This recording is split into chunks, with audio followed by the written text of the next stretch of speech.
Hola, ¿qué tal? Bienvenidos a un nuevo episodio. Hoy vamos a platicar sobre los pecados del inversionista. Comenzamos.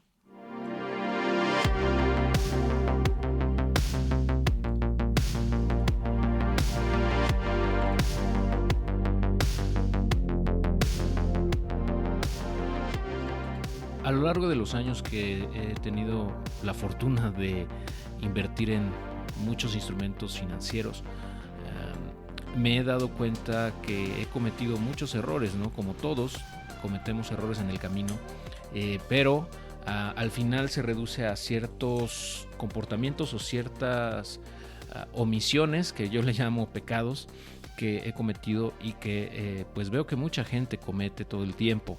Entonces creo que este episodio te puede ayudar a por lo menos estar consciente de que existen, ¿no? de cuáles son estos errores más comunes de los inversionistas, no necesariamente novatos únicamente, sino incluso ya de inversionistas con experiencia. Esto ocurre también. Entonces, si te parece, vamos a ello. El primero de estos pues pecados es que diversifican o muy poco o demasiado. Es decir, muchas veces la gente piensa que por invertir en muchos bancos, por ejemplo, distintos bancos, ya está diversificado. Y en este ejemplo, pues no es así, ya que todos al final de cuentas son parte del mismo sistema financiero, de la misma industria, entonces están correlacionados directamente prácticamente, ¿no? Entonces ahí no estás diversificado, aunque tengas inversiones en 5 bancos diferentes, no hay una diversificación correcta, ya que al final todos son similares o son productos parecidos, ¿no? Y por el otro lado, las personas que diversifican demasiado corren el riesgo de perderse entre tantas alternativas, entre tantas opciones en donde tienen el dinero, y es más difícil, más complicado tener el seguimiento puntual de todas ellas. Esto me ha pasado a mí específicamente, en donde he invertido, yo pienso que de más, muchas veces, o sea, me refiero en muchas plataformas al mismo tiempo, y me ha costado trabajo mantener el seguimiento en todas ellas.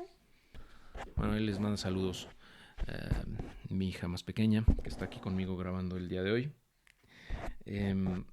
Y bueno, ese error en general pienso yo que es natural que lo cometamos todos, porque pues hay tantas oportunidades allá afuera, muchas muy atractivas, ¿no? Entonces es difícil no caer en la tentación de invertir en todas o en casi todas. No obstante, pues tiene consecuencias, ¿no? Una de ellas es, por ejemplo, pues el seguimiento que le hagas a estas inversiones. Se puede complicar, puede ser que se te olvide que tienes el dinero incluso ahí, pues se te va a complicar también las declaraciones de impuestos probablemente, ¿no? Porque tienes que darle más atención o más cuidado a todas. O sea, al final es más trabajo, ya sea que tú lo hagas o lo haga un contador, ¿no? Que tú estés contratando. Al final, pues es más chamba. Y a lo mejor no es necesario, no es tan importante tener inversiones en 30 plataformas diferentes, ¿no?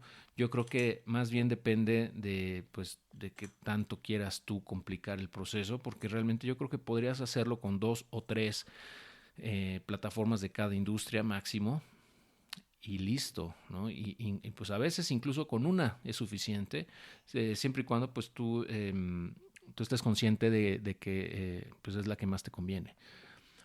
Otro pecado muy común es que la gente no investiga antes de invertir en algo, es decir, pues a lo mejor nada más ve en Facebook los comentarios en algún grupo de inversión o algún grupo relativo al tema, y con base en eso toma su decisión. Y está bien tomar en cuenta las experiencias de otras personas, es importante, pero también es importante investigar por nuestra cuenta, entender sobre todo cómo funciona el instrumento o la empresa o la plataforma de inversión antes de meterle dinero. Porque si no, corremos el riesgo de invertir en algo que tal vez no era lo que necesitábamos o no era lo más conveniente, porque a lo mejor necesitas el dinero, por ejemplo, en un año, y te metes en un esquema en donde no vas a tener el retorno de inversión probablemente en un año. O bien le metes capital de más a un proyecto que tiene un nivel de riesgo más alto del que tú estás dispuesto a asumir. Todo tiene un riesgo, distinto nivel de riesgo, distinto nivel de rendimiento, distinta liquidez, es decir, qué tan fácil es recuperar o no tu capital en caso de que lo requieras anticipadamente, o si te pagan mensualmente rendimientos o al final del plazo, cuáles son las implicaciones fiscales, etcétera. Entonces, si no entendemos en qué nos estamos metiendo, lo más probable es que nos demos cuenta de eso muy tarde, ¿no? Y al final eso nos va a repercutir en una inversión no tan eficiente o tan redituable como en teoría uno hubiera pensado. Otro pecadillo, ¿no?, que también tenemos es que tomamos más riesgo del que podemos soportar o que deberíamos tomar. Todos yo creo que pasamos por ahí en algún momento. Por ejemplo, en el tema de criptomonedas yo he tenido esa falla o ese error o ese pecado, ¿no?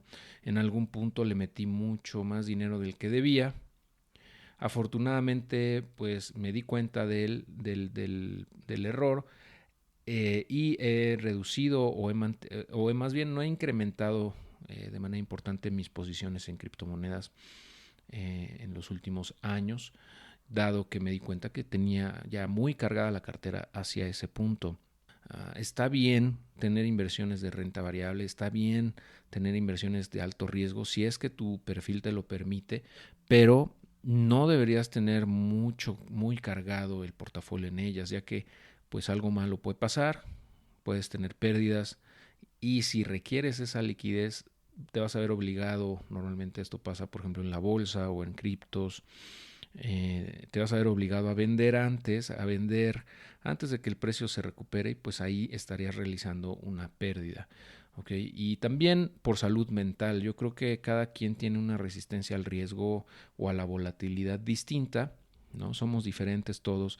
Hay personas que como yo podemos asumir un riesgo mayor sin que mentalmente nos consuma energía ni nos esté preocupando demasiado.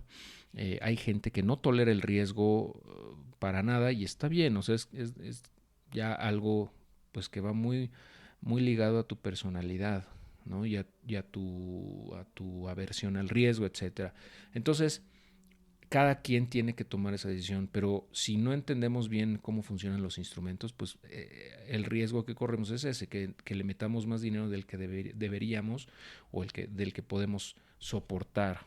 Otro pecado también muy común es que no verifican la información o no verificamos cómo van esas inversiones. No nos da tiempo o no nos lo hacemos, mejor dicho, o nos da flojera o se nos olvida verificar cómo van las inversiones, ¿no? De vez en cuando, cómo han ido caminando. Y es que esto es importante porque si no sabemos cómo van, no podemos ajustar, que es el siguiente y último pecado que te quiero compartir en este episodio. El ajustar es muy, muy importante, es fundamental. Es decir, cada año por lo menos hacer un diagnóstico, una revisión de cómo están paradas tus inversiones, ver qué porcentaje tienes en cada una de ellas y ver, con base en eso, tomar una decisión de si necesitas rebalancear tu portafolio, ¿no? Para que se ajuste a tu plan inicial o a la estrategia que tú tienes, ¿no? Por ejemplo, en mi caso, en la última revisión que hice hace poco, me di cuenta que ya estoy muy cargado en inversiones de crowdfunding, en muchas, más de 15 distintas plataformas de crowdfunding. Pero digo, esto no quiere decir que sean unas malas plataformas, no, al contrario, por eso es que estoy invertido ahí, ¿no? Porque son muy buenas muchas de ellas, pero pues ya de acuerdo a mi estrategia, pues ya estoy muy cargado, ¿no? Yo creo que debería ser del 20% a lo mucho, la sección o el porcentaje de mi portafolio que debería estar en ese tipo de inversiones, ¿no? de fondeo colectivo. Estoy hablando de, por ejemplo, fondeo colectivo de préstamos entre personas, proyectos inmobiliarios, startups, franquicias, proyectos de energía solar, factoraje, ¿no? Etcétera. Entonces, tengo inversiones en muchas de ellas, ¿no? Prácticamente casi todas las plataformas de fondo colectivo, salvo yo creo que unas 5 todavía no, y yo creo que por el momento me voy a esperar, precisamente por eso, porque ya me di cuenta que estoy muy cargado en ellas y quiero hacer ese rebalanceo para darle más peso a las inversiones en divisas y en metales, que al final de cuentas es parte también de mi estrategia a largo plazo, ¿no? La inversión en metales y en divisas extranjeras, específicamente dólar, euro, probablemente yen, yuan, etcétera. Entonces estas revisiones periódicas te van a ayudar a rebalancear tu portafolio y con base en ello poder tomar mejores decisiones de inversión. Perfecto, pues eso es lo que te quería compartir en este episodio. Espero que te resulte útil e interesante para poder tomar mejores decisiones con tus inversiones. Nos estamos escuchando muy pronto en otro episodio y como siempre te deseo mucho éxito en tu camino a la libertad financiera. Que estés muy bien.